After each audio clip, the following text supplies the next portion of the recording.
asalaamaaleykum wa rahmatullah. ñu ngi nuyu mbooloo mi ñu fi fekk yépp di jiital ci nuyoo bi maître Kane sunu xarit di koo xamante ne yàlla dafa def man xalaatuma woon ñu daje fi mais bërki démb rek maa ko doon woo kon xalaatoon naa ne kon peut-être lii dafa fekk c'est prémonitoire lu ñu xalaatoon la tey amul moo tax ñuy wax hasard amul. moo gis taxawaayam bi mu am Mbour 3 ni mu accompagner jigéen ñi taxawu leen ba nga xamante ne ñoom tamit mu ngi leen di def ci la voie de l'autonomisation. di nuyu le représentant du fonds d'impulsion bu FIMP di nuyu bu baax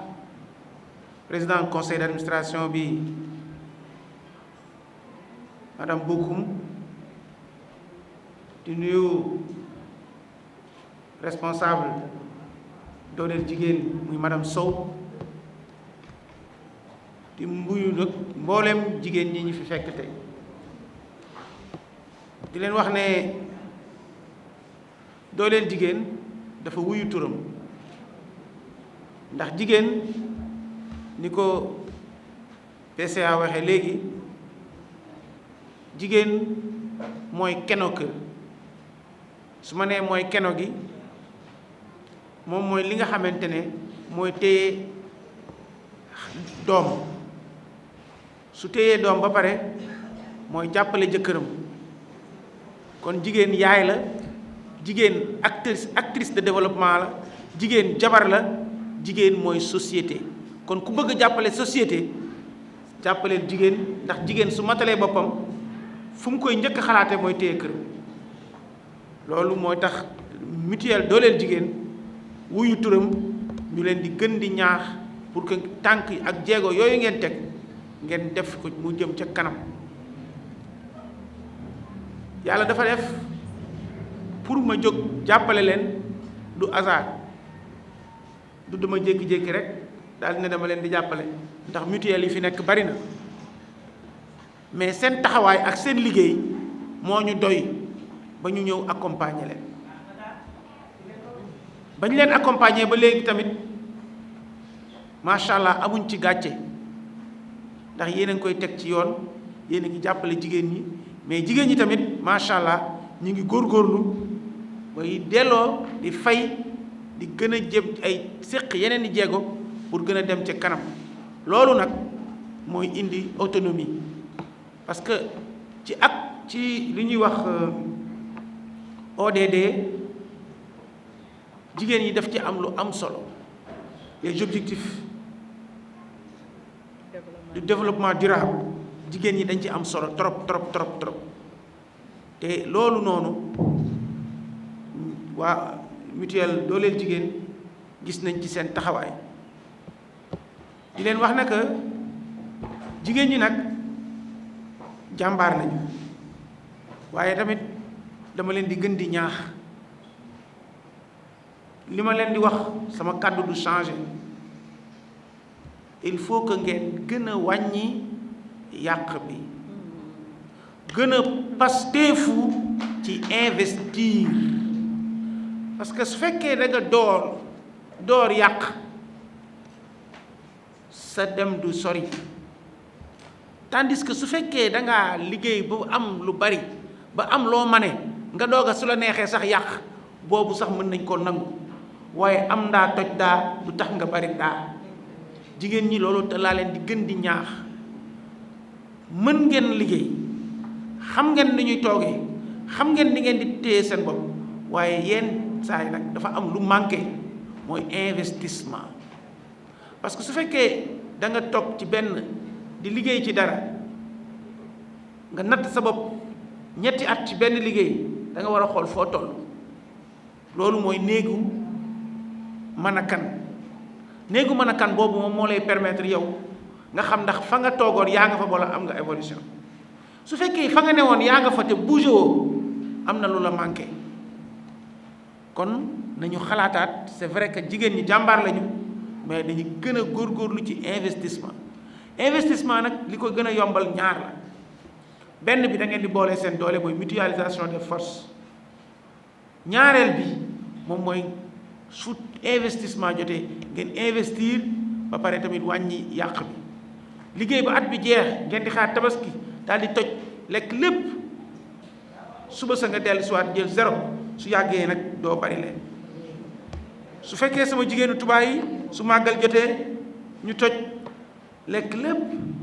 le lendemain matin dañuy suba suñ ne suba gannaaw suba après màggal dañuy lépp yoratuñu dara loolu nag dama xalaat ne am na taxawaay beneen boo leen gën a war a mën a taxaw pour investiraat seen bopp gën a jàppale pour que ngeen dem foo xamante ne ay investisseurs ngeen di doon parce que dëkk bi tey fu mu toll ak ku fu nit toll yéen war ngeen mën a toll fu ko weesu ndax kenn ëpp leen jom kenn nangu leen gënu leen a mën a liggéey kenn ëpp leen paste di leen ndax wax ne incha allah ci fan yu néew dinañu wut benn financement dugal ko ci mutuelle dooleel jigéen ñi pour gën leen a jàppale pour que mu gën leen a mën a tooy ñi ngi ci ñi ñuy wax procédure administrative yi te incha allah ci diir bu gàtt rek ñoom dinañ si mën a jot waaye nag xaalis boo leen am ba pare lekk ko suba ngeen lebaat doo leen sori il faut investir il faut être ñi nga xamante ne mooy demain industrie yi nga xam ne dañ koy wax wala les grandes sociétés yi ñuy wax damaa bëgg mu jóge Thiès jóge ci ñi nga xamante ne la McDonald's jàppale woon ba ëllëg fu may mënti dem taxaw ma am fierté de sama jigéen ñi maa leen accompagné maa ngi leen di sant di leen gërëm. Madame Bokoum. Donc depuis plusieurs années, bientôt 10 ans ou 11 ans, je dirige cette mutuelle. Après l'avoir hérité de Madame Marème Kane à qui je rends hommage. Cette mutuelle, quand je l'apprenais, il y avait beaucoup de difficultés. C'était lié déjà aux problèmes de partenariat. On avait aussi des problèmes vraiment de fonds pour pouvoir satisfaire la demande. Donc la demande était plus forte que l'offre. Mais au fil du temps, on a su tisser des partenariats avec le fonds GIP, que nous remercions en passant à travers le docteur Ndiaye, à travers aussi les fonds d'impulsion et de microfinance, avec le ministère de la Femme, avec le PASNEC, le plan d'action pour la stratégie et l'égalité de genre. Nous avons pu quand même gonfler nos financements et avoir vraiment un montant subsistant pour pouvoir satisfaire les besoins des membres. Je crois qu'on est à l'heure de l'intergénération et on est à l'heure aussi du leadership transformationnel. Donc les jeunes sont là, on les a accompagnés, ils ont travaillé avec nous depuis des années. Nous avons eu le temps de leur transférer nos compétences, tant soit peu, et je crois qu'aujourd'hui, ils seront à mesure, en tout cas, de diriger la mutuelle. Mais toujours avec notre appui, avec notre réflexion et notre assistance. Nous n'allons pas les laisser travailler tout seuls, mais nous allons les accompagner pour vraiment accomplir le défi d'un leadership transformationnel qui est là au service des jeunes. Ah oui, Madame Aminata Sambou, c'est moi-même qui l'ai vraiment désignée parce que je connais sa compétence, son dynamisme et son amour, en tout cas pour la mutuelle. Je crois qu'elle fera de belles choses et elle va certainement réussir et je le pense bien. Assalamu alaikum, Madame Fatou Bokoum. nekkoon PCA mutuelle d'épargne et de crédit doole jigéen waaw maa ngi gërëm ñëpp di sant ñëpp tey assemblée générale bi comme ni ñu amee aada di ko def rek chaque année dañuy def sunu assemblée générale pour vraiment ñu mën a def génne les résultats mais aussi les difficultés et les perspectives. Et non vraiment c'est la relève dañu mës a prôner une relève intergénérationnelle parce que depuis 2011 maa ngi yore mutuelle bi tubaarkàlla macha allah. booba ak léegi yàlla di ñu dimbale ñuy am ay partenaires di liggéey sociétariat bi di yokku épargne bi macha allah di yokku vraiment dem nañ ba ci kanam nag nga xam ne léegi on prend de l'âge xëy na noppalu jot na jiital xale yi tamit jot na xëy na du ñu toog nag ndax dañuy def ce qu'on appelle le leadership transformationnel maanaam du ñu dem rek toog di seetaan xale yi mais dañu nekk à côté di leen pousse di leen jàppale ci xam-xam bi ñu dese néew ak aspon. waaw li ñu njëkk a jàngat daal depuis 99 on avait un problème de partenariat donc dañu doon dem avec nos fonds propres di ci liggéey mais il y a le fait que actuellement partenaires yi machallah wuy si nañu. On peut citer entre autres le FONGIP, on peut citer le fonds d'impulsion à la microfinance, on peut citer le CTI-SN, on peut citer d'autres partenaires, le PASNEC, ñoom ñëpp ñoo nañ di ñu jàppale. Loolu tax na ba nga xam ne ñi ñëwoon di adhérer ci mutuelle bi yokku nañ nombre bi yokku na ñi nga xam ne aussi ñu ngi nekk dans la banlieue comme Médina Fall Daaru Khoudoss ak dem nañ sax ba Somone def fa ay guichet donc guichet yi tamit yokku na vraiment y a une nette évolution de la mutuelle. waaw doole jigéen de la ñu wax jigéen ñi ñoo ko créé c'est pour et par les femmes. mais nag comme dañuy prôner toujours le genre dañu bëgg góor ñi aussi am ci seen wàll si bien que gis nga dégg directrice bi muy lire wax na la nombre d'hommes yi nga xam ne tey intégré nañ la mutuelle. donc on est en train de travailler aussi avec des hommes entrepreneurs qui font de l'élevage, embouche bovine, secteur de la pêche et d'autres secteurs. Comme l'artisanat aussi. Bëri na moom bëri na li ko waral nag c'est normal Covid bi moo ñu topp ba tey y a l'impact du Covid ba tey mu ngi jouer sur le crédit mais yaakaar naa avec un comité de crédit dynamique formé dinañ mën a vraiment régler ces questions de crédit. Madame Sow Koumba Absa Aw, directrice de la McDolji Thiès. maa ngi leen di nuyu di leen gërëm di leen sant. di ne assemblée bii nag vraiment assemblée bu neex la. ndax def nañ les travaux vraiment def nañ les travaux le CA def na rapport am. Le comité de crédit def na rapport am le comité de surveillance tam def na rapport am bi ñu paree rapport yooyu yëpp ñu tënk ko daal di def sunu résultat cette année par rapport ak l'année dernière vraiment mu nekk résultat bu positif ñu ciy kontaan ñun ñëpp ndaxte metti woon na 2020 2019 ndax vraiment Covid bi jaar na fi mais grâce aux partenaires ñu relever tuuti le défi ndax ci 2020 2019 ci la ñu ubbi 2 guichets benn bi Daaru Khoudoss bi ci des ñu ubbi ko Médina Fall donc bi ñu defee yooyu boosté na l'épargne boosté na le membership boosté na tamit l'adhésion donc mu apporté un résultat positif cette année ñu ciy sant yàlla nag bu baax cette année tam muy assemblée bu ala dawme ndax sunu PCA bi def ak ñun 10 ans ren la dem départ à la retraite ñu am beneen PCA bu bees am équipe bu bees ñu loolu nag lañ doon présenté vraiment ñuy rafetlu présence su ministre bi présence su partenaires yi PADEN ministre de l'artisanat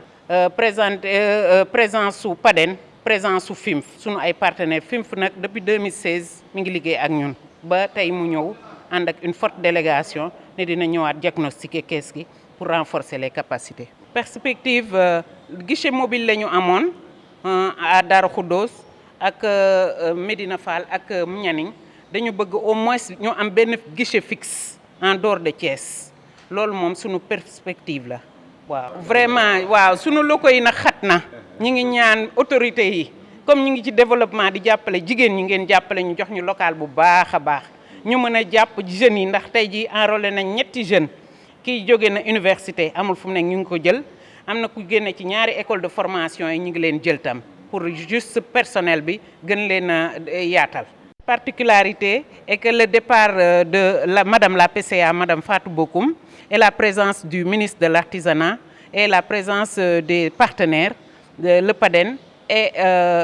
le FIMF. Alhamdulillah cette année on a vu un résultat positif parce que les 2 dernières années c'était le Covid qui a beaucoup affecté les activités de la McDolji. Cette année, on a vu l'évolution de l'épargne, l'évolution du crédit et l'évolution du membership. On en remercie vraiment la population de Thiès. C'est atteindre 10 000 membres en 2022 et une épargne de 200 millions, puisqu'on est à presque 150 millions, peut-être 200 ou 250 millions. Et un encours de crédit de 300 millions. On veut un guichet fixe, puisqu'on a des guichets mobiles à Darou Khoudoss, à Nianing et à Médina Fall. Mais on va ouvrir un autre guichet fixe en dehors de Thiès. Vraiment de venir nous aider, parce qu'on est à l'étroitesse, puisqu'on a enrôlé 3 jeunes, puisqu'on est en train de booster le travail des jeunes et le partenariat, vraiment nous aider et nous donner un grand local. Voilà. Merci, félicitations.